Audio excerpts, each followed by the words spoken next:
Amin Nasrullah, would you like to say something? Okay. Eh? So in our country, some policy documents are defining children, those who are, 0 to 18, but some documents are defining 0 to 15. So there is a very conceptual, difficulty to define children. However, if we talk about the children's situation in Bangladesh, I just want to share some statistics from 2022. One of the recent reports in Bangladesh from one private organization, it shows that in Bangladesh has 39.96, nearly 40 million children. Okay, and out of these 40 million, 52% are boys and 48% are girls. Okay, and this actually study uh, conceptualized children from 0 to 17. Okay, but some other reports they are defining children from 0 to 18. And I told earlier that some documents are defining children from 0 to 15. So there are some difficulties. However, uh, if we talk about the rights of the citizen in Bangladesh, it is very frustrating. Some record shows that regarding the problems of children in Bangladesh. One of the very alarming situation is basically for the children is violence against children. It is a continuing situation in Bangladesh, especially if we talk about the types of violence. It's basically psychological uh, and especially trafficking as well as child marriage. These are very important concerns in Bangladesh over last 20 years.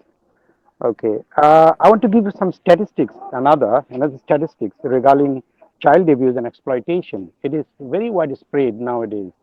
One statistics shows that 2.3% of all the children they are physically abused.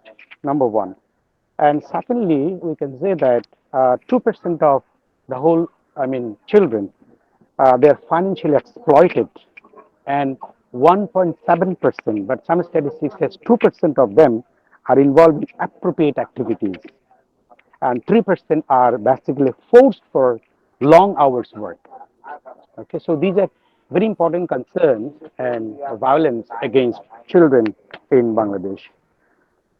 Moreover, if we talk about um, I mean, uh, violence against them. We also told that child marriage, sexual exploitation, psychological exploitation, these are very common issues. Okay, so children are basically having, especially in the rural areas, you know that nearly 80% of population live in Bangladesh, and maximum people they are living in rural areas. We are also have some poor children in the slum areas of the cities or towns. However, the common problems are regarding their basic rights to education, health, nutrition, moreover, the balanced diet, protection of their rights, safe water, sanitation, recreation, and also hygiene. So these are very common problems of the children in rural Bangladesh, especially. However, considering all these situations, government of Bangladesh and also many non-governmental organizations as well as international organizations, I can cite UNICEF and others, they have been trying to, I mean, uh, uh, make the situation good, better. However, government has taken especially child policy, labor policy, protection policy, nutrition policies, education policies, a lot of things are there. So based on this, government as well as NGOs have been trying to make the situation better. But currently situation is improving, but again, the violence, child marriage, these are extremely going on. So what we should do actually, I believe we should have special effort from the government side to implement the policies effectively, as well as government and civil society, as well as non-government organizations, they should come forward to have many programs for the, children, to so that they can overcome the problems and face the challenges. So thank you very much. From my side, this is some of the statistics for this seminar. Thank you very much for giving me the floor, and I hope for the best for this center. Thank you. Thank you so much, Dr. Amir, for giving us some glimpses of what is happening in Bangladesh. And you have covered a range of issues. You have given statistics about 40 million children who Hmm. constitute Bangladesh's population. And I was recently listening to SIVAC, the South Asian Forum for Violence Against Children.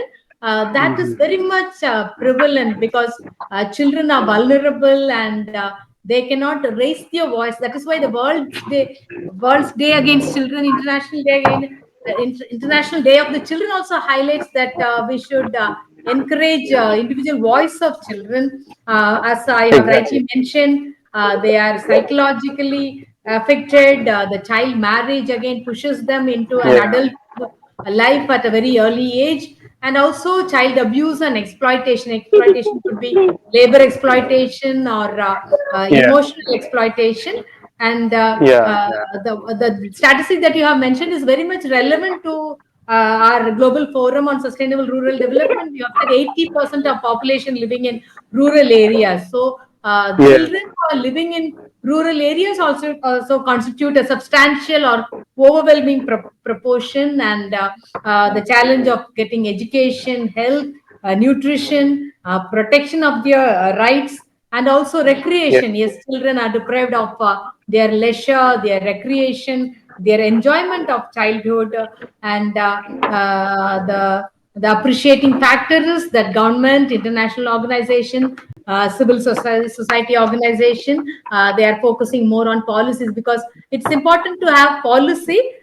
Then the policy objectives could be realized through very many social partners and stakeholders who can come together, work out a very time bound action plan for country specific and depending on the terrain in which children are living. Thank you so much once Yeah. again, and thank you Okay. for your appreciative words for the Global Center. With all, each one of us, we can put our effort to make this center really working for ensuring children across the globe. Thank you so much, Mr. Amar, Thank you, for Dr. for Helen. the Thank you, Dr. Helen. presentation. Thank you. Yeah, yeah. Actually, just 1 minute. The situation of the children actually in South Asia as well as in developing countries almost same or almost same. So actually, what we need that you said as well, we need to have some sort of integrated effort from education to health as well as labor side and other things. So that we can increase the situation of children in. Orfa is joining from Peru. Orfa. Yes, hello. So basically, Orfa, we would like to inform that today we are going to inaugurate our Global Resource Center on children. Mainly, uh, we are discussing on different issues, situation of children or particular country. So we'll be happy if you can highlight the situation of children, particularly rural children in Peru, so we can get from other continent. And also, if you have any suggestion like how we should go ahead with this center, we can contribute for the global children. So over to Orpha, please. Yes, of course. I have some small data about my country because statistics can be found online, right? But there are some things that not many people talk about. So, in my country, we are around 33 million people, and poverty in childhood is about 4 from 10 kids are in extreme poverty. So under 12 years old, we have 19.4%, which is around 6 million kids. And in our country, we have three kind of different regions. One is the coastline, which comes right next to the sea, the ocean, the Pacific Ocean.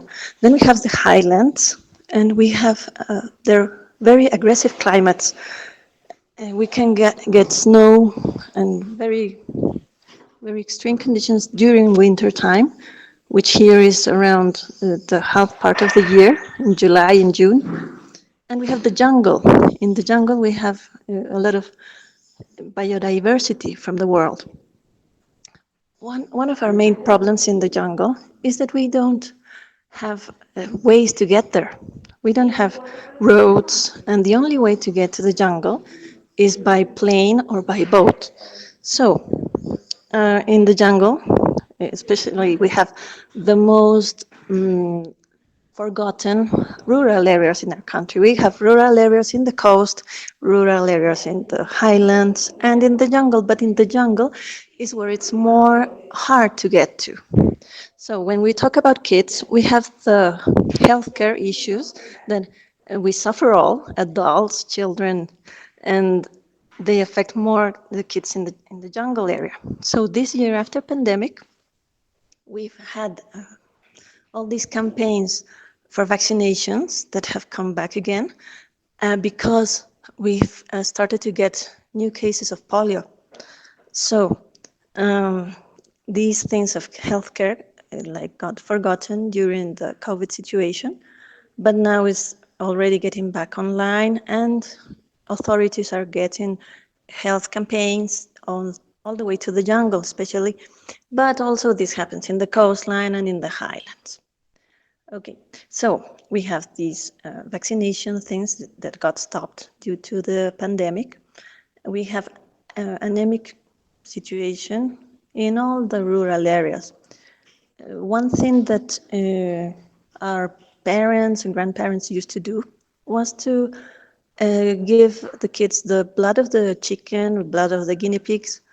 So this has effects against anemia, and this is good. But with TV, social networks spreading out, people didn't want to eat this anymore, like it wasn't good food. We're suffering this consumerism thing from all the world, that we have to eat special processed foods, which isn't good. We know it's not good, right? In the rural areas, they're getting back to eat healthy again. So this is also a campaign that has to go on with the Ministry of Health, the Ministry of Culture. And why the Ministry of Culture? In the jungle, as I was telling you, we have over 60 communities of indigenous people. Some of those haven't ever been contacted by civilized people from the cities. And this is why the Ministry of Culture has to go there before any kind of campaign, whether it's to give money, to give vaccination, to give a speech or something, or a course, a seminar. Before any kind of activity, the Ministry of Culture has to go in advance to these communities to explain that we don't want to hurt them, that this is for their well-being. And so we finally can get any sort of help, and this includes children. So in my country, what we do in the rural areas is start with the identification. The IDs is the first step for everybody, including children, to get any kind of assistance from the government. First, we work with the national program PAIS, where I used to work before, and we do these campaigns and register kids and give them the IDs. Once they have the identification, they can be registered into a program that focuses poor homes, and the kids can be receive assistance like health, education, and any kind of assistance. For example, when they have these discapacities and they can't, maybe don't have the sight, or they don't hear, or they are mute, or they have a combination of those, or they have, maybe they can't walk, or some sort of disability, there's another program that can register them and give them some sort of support, economic support, and then health, maybe therapy or something for them, specifically for them. So if we want to register them in these kind of programs, we have to give them first the ID. So this is the first step, right? Giving them the ID. And then we can get to the education. I believe that education in every country in the rural areas becomes harder because the teachers, in some cases, don't live there. They have to travel from the cities, and maybe on Monday, which happens in my country, right? On Monday, they travel to the rural areas and stay there until Friday, maybe midday, and they get back to their homes. As there aren't many teachers, what happens is that one teacher gets to teach maybe 3 or 4 grades. So, or maybe primary and secondary grades, which means that for all the school, that maybe involves 8 kids in total. Some may be 10 years old, some 13, others maybe 6 years old, and they all get taught by the same teacher. And this is, of course, a hard issue because the teacher has to know everything, right, for every grade and try to get to each kid from different kind of age range and teach them what's appropriate for them. So this education problem is ongoing because there's kind of no way to improve it. Where we have populations that are growing, the schools can get more than 10 kids, 20 kids, and maybe for each grade you can get 4 kids per grade. So this means that a teacher could get 2 classes, maybe 2 grades that are right together, right? Maybe third grade and fourth grade, for example. So the kids will be near of the same age and maybe have the same curricula. So, but this happens only in populations where kids are increasing. What happens in the rural areas before was that you can get, well, you didn't have services that got there, right? From the health, education, nothing. Nothing would get to the rural areas, so people started coming to the cities. And we've had this sort of immigration for several decades. And most people that remain in the rural areas are older people. So in the recent years, kids are starting again to increase in the rural areas, which means that many possibilities are going to happen there, right, for education issues. And well, another thing I wanted to share, and I believe it's very important, it's that kids in the rural areas are entertained easily, right? When we don't have much things, I think we are maybe happiest. And once I want to share this story, we had these visitors, foreign visitors from a first world country, and we went to a rural community. So kids were like without shoes, with faces burned by the sun and the cold in the highlands. And they were just playing with rocks, with the small rocks, instead of a ball, kicking the rocks and playing, and they were happy. And what happened with the authorities that came from a different country, and they said, "Oh, poor kids, they are sad." And I showed them that they were very happy. So what I mean to say is that these kids, maybe they don't have what we have in the cities, all the commodities and things, but they are happy. So I think that whatever we do, we should preserve this, right?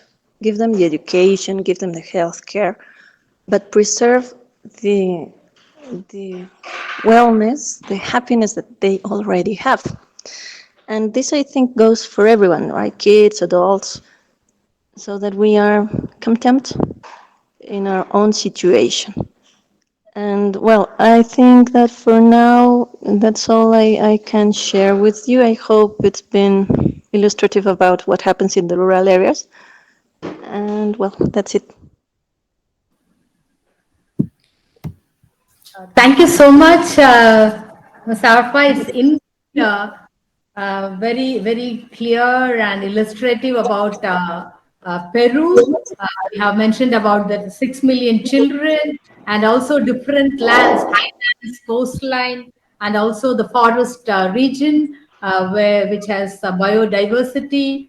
And you have talked about inaccessibility and how it is difficult to reach. Either they have to go by plane or boat, and it is very hard to reach out. And we could imagine how because of the biodiversity, the health of the children could be affected. And you have also mentioned about the accessibility to vaccination itself is a very challenge, which is very basic for any child.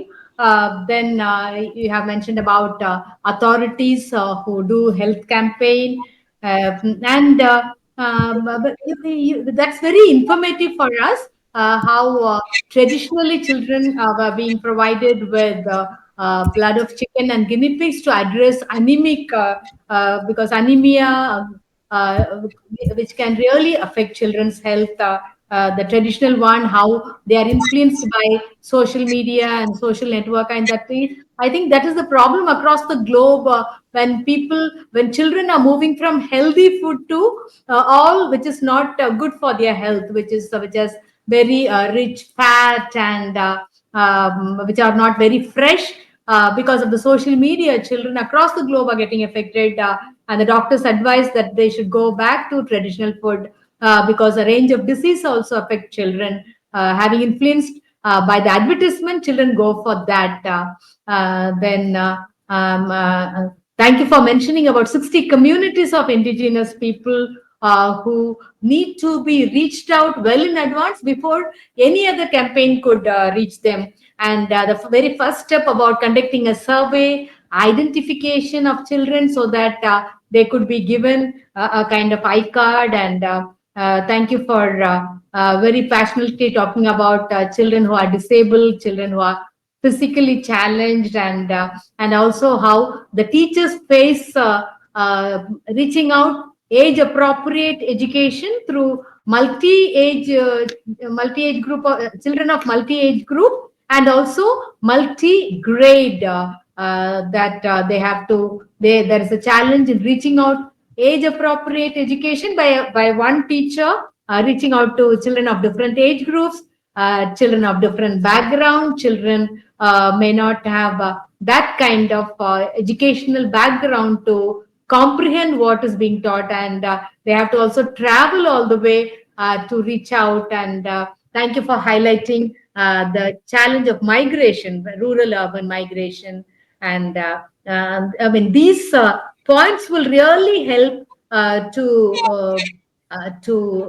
bring about policy, and also area specific action plan, with a complete understanding of the terrain, of the challenges, of the disabilities, of the physical situation. And also, you have mentioned before any other adverse campaign could reach the authorities and those who are concerned, they have to reach them first, so that they are not they don't get brainwashed by any other campaign or any other influence. We thank you so much that in a short span of time you have very wonderfully highlighted the problem. Thank you, Ms. O. Thank you so much. Over to Dr. Jayanta. Here from Indonesia, Maria. Yes, yes. So today, let me introduce Maria Indrawati, Dr. Maria, right now, because with hard work, she has finished her PhD. Now we are very proud for her. Maria is basically from Indonesia, but most of the time she's traveling. She used to travel a lot. She's a good planner. I mean, different way, different activities, particularly urban, rural, all the planning. She is from National Institute of Technology, Malang, Indonesia. But she is a co-founder for GFSRD from the very beginning. She and her team always promote, always support us. And last time we had a physical program on sustainable rural development in Malang itself. And we had a MOU with National Institute of Technology Malang and GFSRD. Together we used to do a lot of work. And our Helen ma'am, I will be happy to inform you that the design, the logo, all done by Maria and her students. So they used to give all this technical support and to design different types of logos and activities, posters, and different way. Now Mrityunjay also working on that. Uh, so, Maria, today is a very auspicious day for us because today is International Children Day, and International Children Day we are going to celebrate with launching of Global Resource Center for Ensuring Childhood. It will be situated in India on physical mode. And Dr. Helen Shekhar, she has having so many experience, so many years of experience on dealing with different issues related to children and child rights. And she has given one big room for this global resource center of ensuring childhood. It's a physical mode, but it's online also. So all the documents, reports, books related to children will be available there. We are very happy. And in the meantime, as it is launching on the celebration of International Children Day, now we are going to that experience sharing session on the situation of children in rural area, different country Pacific. And today, though very less, but till we got from Afghanistan, Siddharth has joined. Siddharth is basically our country director. Also, he has discussed on those issues related to children from Afghanistan. Orfa, ma'am, Orfa, she is also the country director for Peru. So he has joined and shared her thought. And then Bosco from Sri Lanka. Bosco is our country director from Sri Lanka. Bosco Rajesh, he has also discussed on issues on children, rural children specifically in Sri Lanka. Then Amir was there from Bangladesh. So we got some good thought from different countries and different views. And would you like to talk something on these issues? I have given some material to you. If you see your WhatsApp, I have given some material on those issues related to children in your area. You can talk on those aspects and on your own. Actually, some of my students have a small research about how the street living children, children who living in the street, uh, and they divided the room, the area that they are living, and my student also research on uh, in each area, each children have a different types of what attitude. So it means area that the children living in the street is different one to the others. It's a prize because I think if the children living in the street all the same, but it's different. Some children, for example, close to our campus, uh, they more like punk children. Punk children. Do you know punk with the what black street, black t-shirt, black clothes with the hair and many things like that. So in some area, it's more the children with child abuse because they are living close to the market, to the terminal, to the station, something like that. So it makes me surprised because uh what they are what they are found that the area uh will be have a big impact to the children who living in the street. And if you like, I can share the more detail in my student research, especially one in a punk area. So they have like a coordinator team like that. So it's quite sad to saw that because they have a target to collect the money every day. So yeah, I can share it if you want it. I think that's it. Thank you. Elena? Thank you so much, Dr. Maria, and congratulations for completing your PhD. And it's great news. And we are extremely glad to know that your students have designed the logos. Because I was wondering, looking at the center's logo, there's a lot of thinking and hard work which has gone into the logo creation. And thank you so much, Dr. Jayanta, for revealing to us the secret behind the designing of those logos. I mean, please convey your congratulations to your students who have designed each of this logo, which are unique in nature and which are very apt for the centers. So many congratulations for designing of this logos of this very prestigious global forum. And you have also highlighted, because this is again a global problem with the increasing urban areas, expansion of urban areas, the number of street children also get increased. And these children, very many times, they are runaways without informing their parents or family. They run away from their homes and live on street. And you have mentioned about punk, the children who are clad in black, and they get into all kind of problems, and also they have a target to collect money. Very many times people ask why there are so many children on the street in urban areas. In India, we studied the case why children are on the street. Then we came to know because they are constantly there and they are carrying out multitasking. They may be begging, they may be rag picking, they may be cleaning the vehicles, the cars which are moving by, and they also help in loading and unloading. They do a lot of multitasking. Then in one of the cases we came to know those who are migrating from urban areas to rural areas, they do not own a place in their place of destination, because they cannot buy a plot, they cannot buy a house.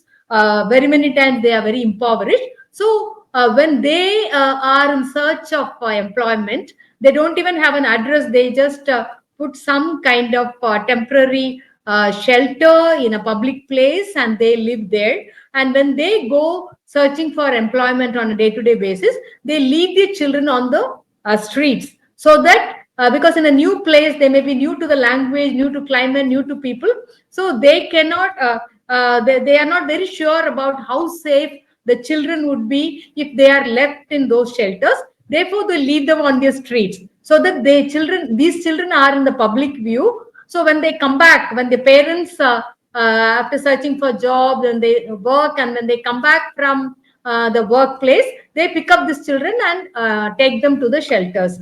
And these children, when they are on the street, they are the ones who are easily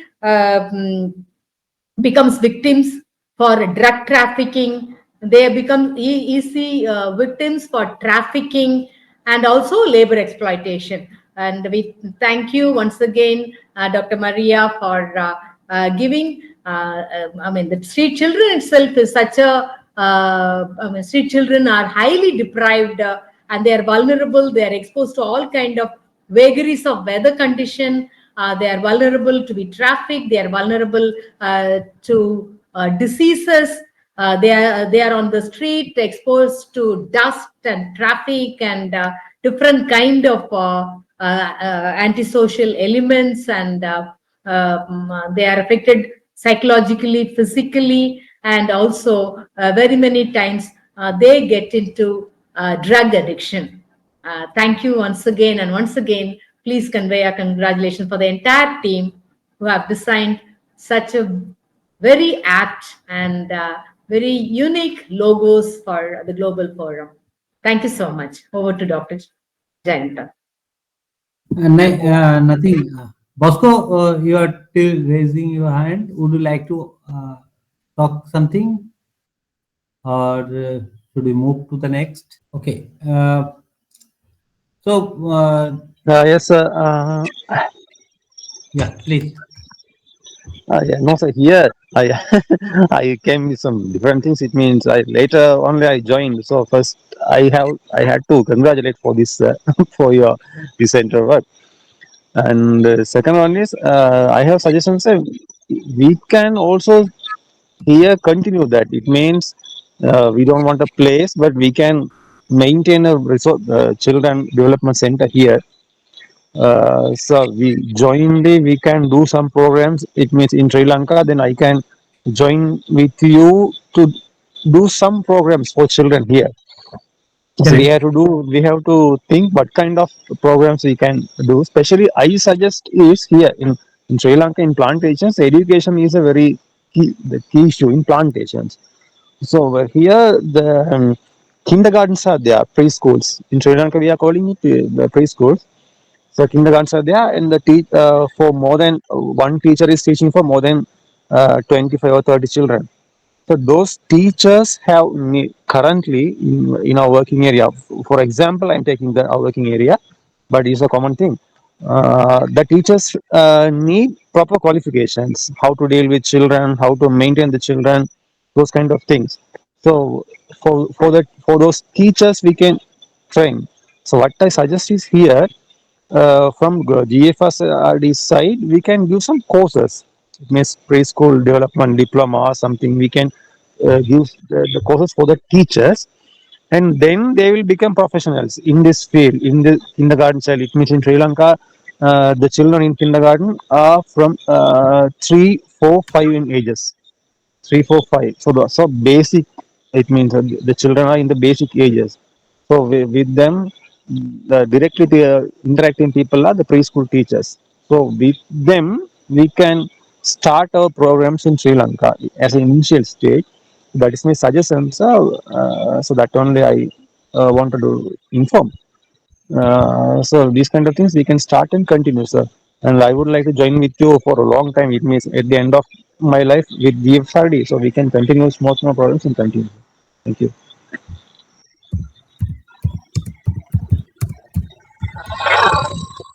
No, uh, it's all up to you. How will take your country? So we have basically 18 technical center. uh, we used to think as a knowledge center for that, and starting from agriculture to gender to children, those things. Sometimes people used to tell me why so many centers, and why not one center can.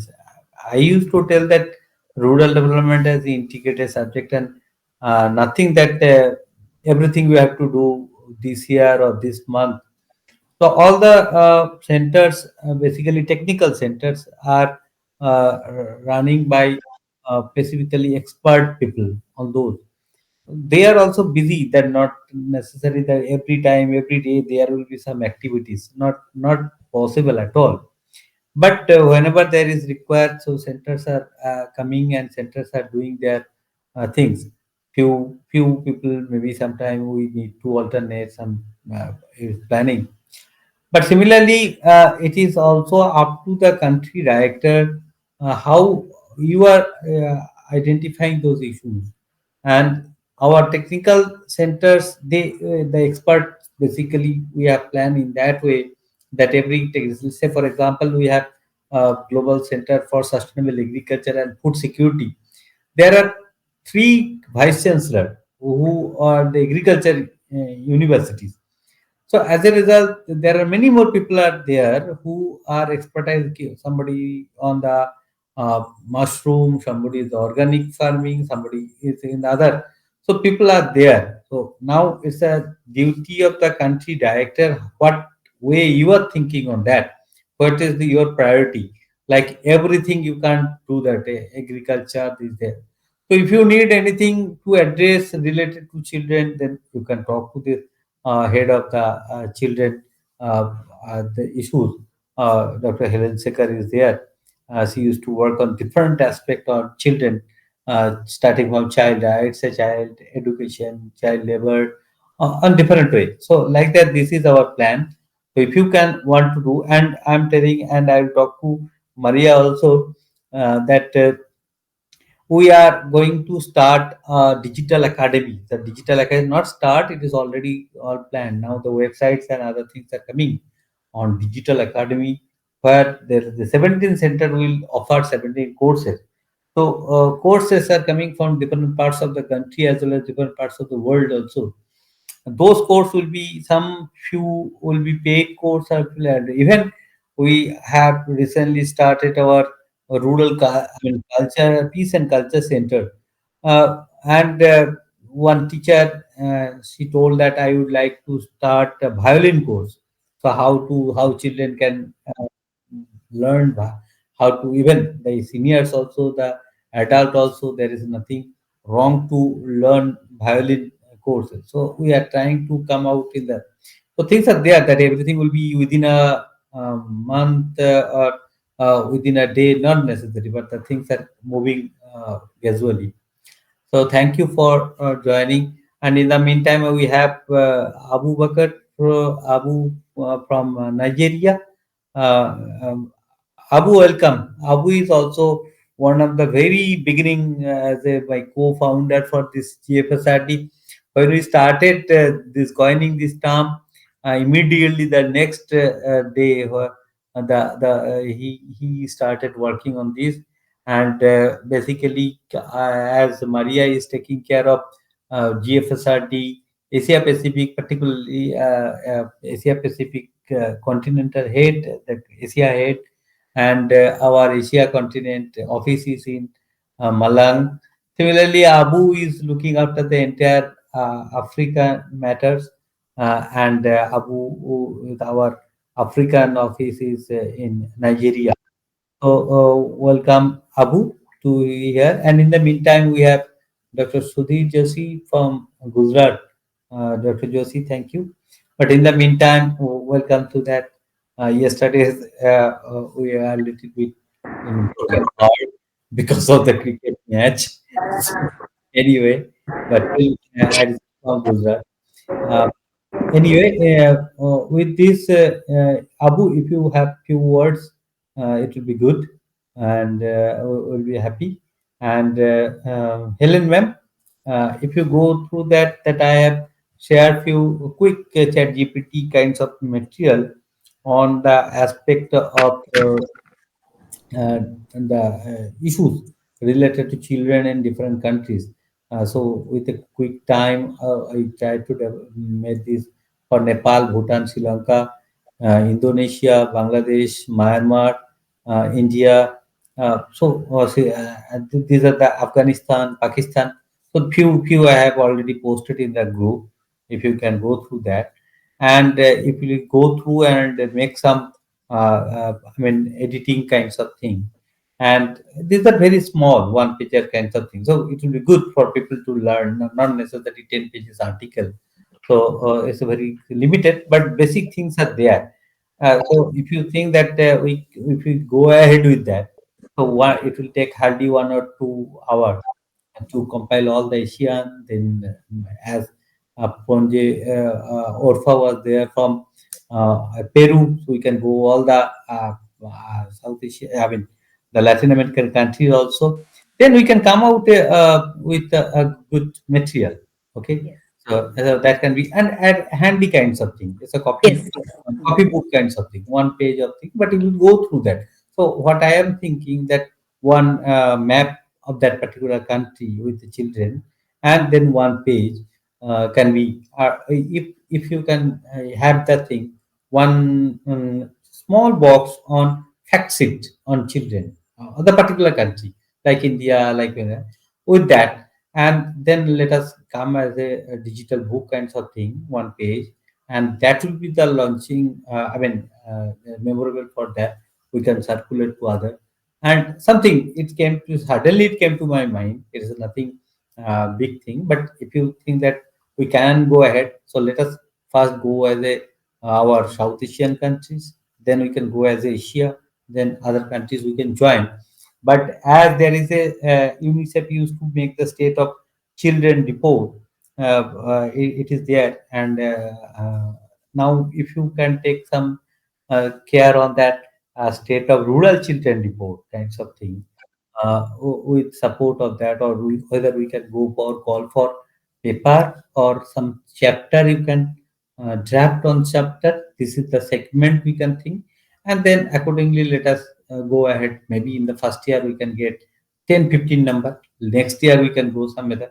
So there is a nothing hurry, but we can gradually improve, and that can be people can, or the international arena, people may accept those things as a document of the rural children. What is your preference in this particular center?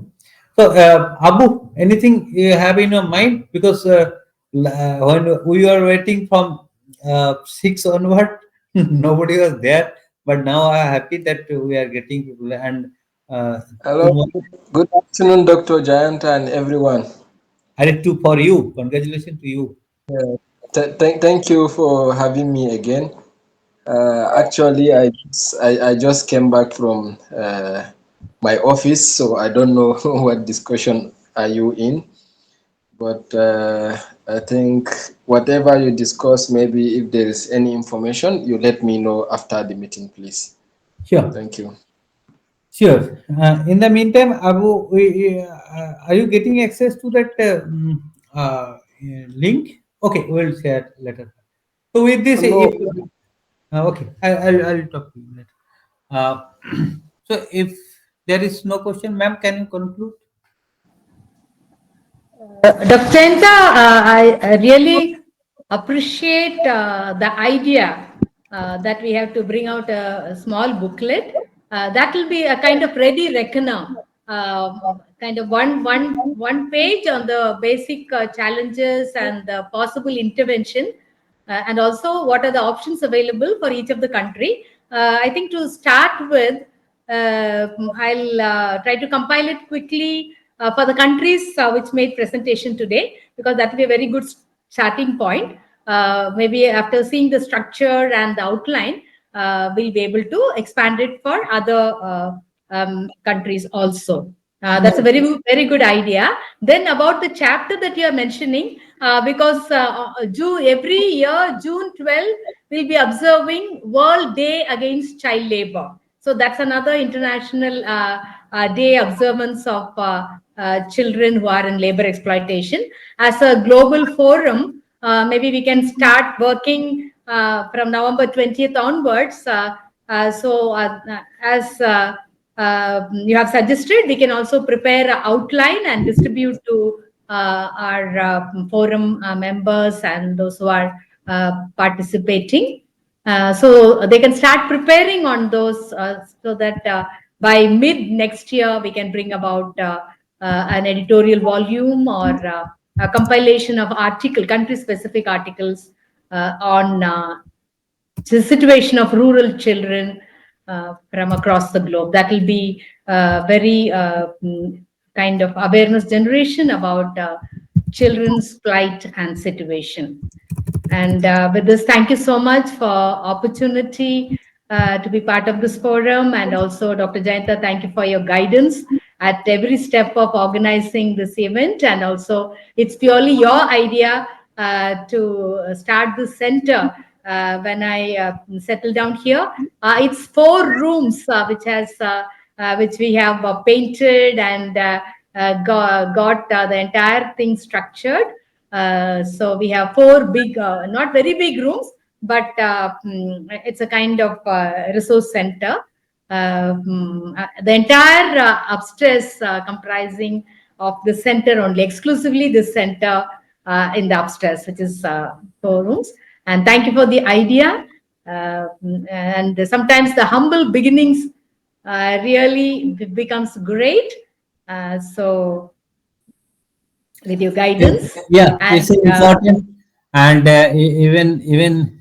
it's a good thing that this will be physical center, because nowadays everything is online. Obviously, things are required, and we have kept for that. So reports and other thing, whatever we are going to publish, this thing it will be kept online so people can access. But in the meantime, if somebody is interested for the physical mode also to do some research, something, they can go. And if you have that some photos, then we will post it in the social Yes, media. yes. Subsequently, I'll take some photos and send it for uh, sharing. some social Thank media. And if possible, today's if you can jot down little bit, one page kinds of thing, you. so that Yes, yes, I can go for the press release tonight itself, and it will yes, take only half an hour to publish, because we have our dedicated brain for that. So yes. as I told, that all not necessary all the time people will be available, but they also do silently. Like Maria and Abu, they are all busy, but they also used to do a lot of activity behind that, and will get a good support. Even the Mitunjoy is also my student. He is giving entire thing nowadays, and to making the posters and other. Now the Maria a little bit, but sometimes Maria always do the another work. And so thank you everybody for joining. And Sir, 1 minute. Sir, if any collaboration or any assigned duty pertaining to me, as I am working in the rural development area for health, so you can give me any responsibility. I will try my best for good collaboration. Thank you, sir. no, no, you're so always there. As I told you, there is a one issue.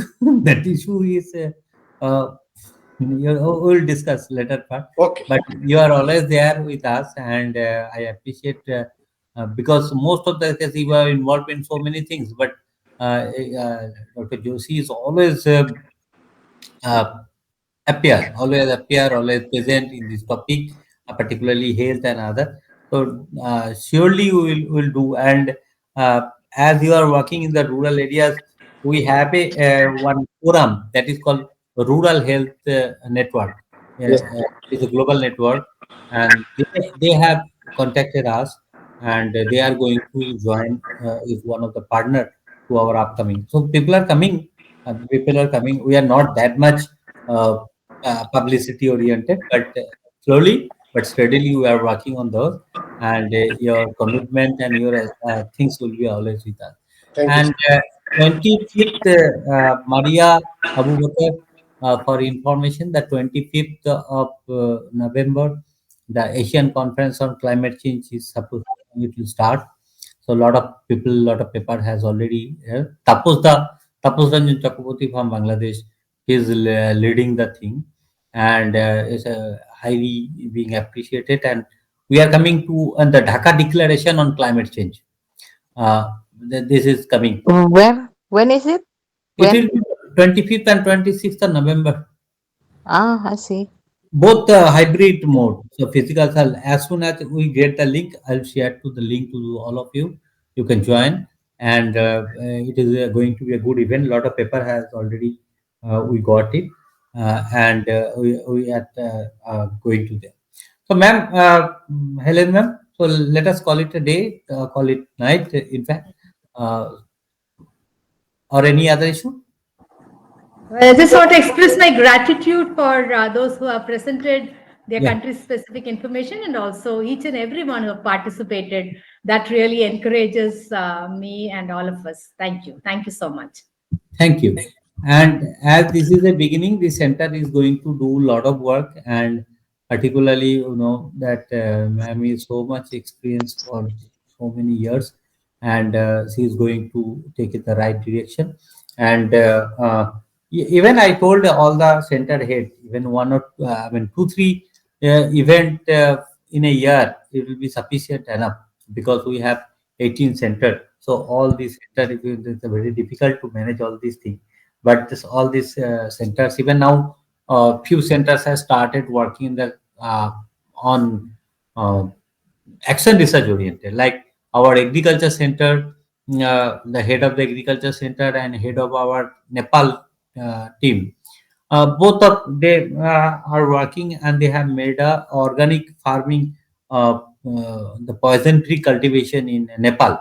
So action research, they have made sign a move lot of with Ministry Agriculture Ministry of Nepal, and they are making the action research in the grassroots level with NGOs and the training and other. So those things are coming. Our Africa center is already Africa with our the first from Uganda.